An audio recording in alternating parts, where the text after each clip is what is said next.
All right, on today's worksheet, you're going to see a couple problems that are going to talk about gravitational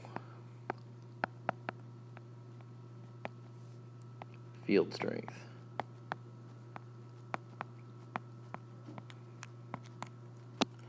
And you're going to see in parentheses that it's going to say little g, because that's what little g actually is. It's the gravitational field strength. On Earth, little g is 9.8 meters per second squared, or 9.8 newtons per kilogram.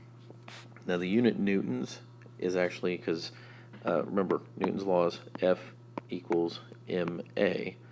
So a newton is a kilogram times a meter per second squared.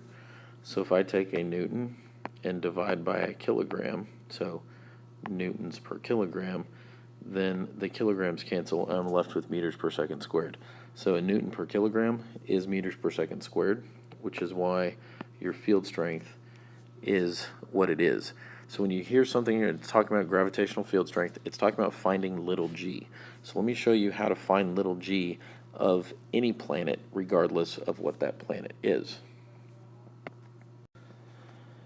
Now we're going to start off by looking at the force of gravity, Fg. What we've told you already is that Fg equals mass times little g, where the mass times the gravitational field strength, the acceleration due to gravity. What we taught you yesterday is that Fg also equals big G m1 m2 over d squared.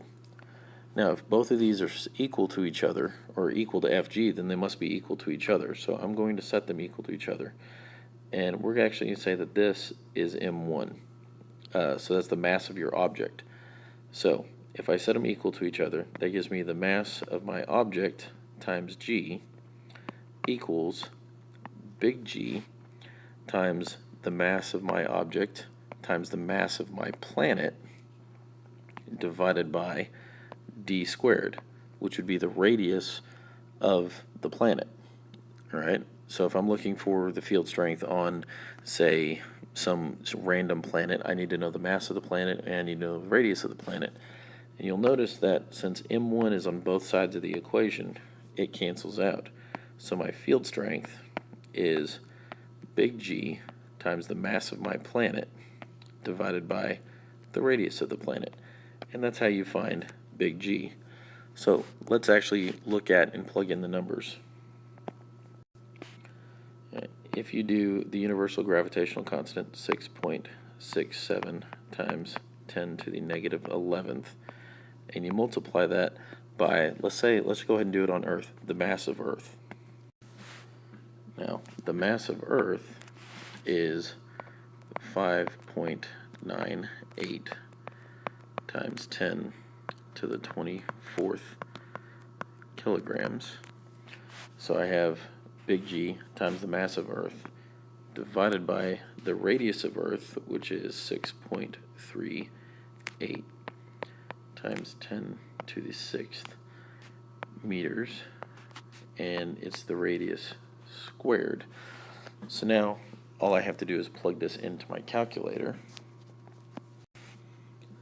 and I get a value for my field strength G of 9.79908, which obviously rounds very close, rounds up to 9.8, which is what we normally do. We round it to 9.8, but that's where the 9.8 comes from. It's the gravitational field strength. So that'll help you out with a couple of the questions on this assignment. Have fun.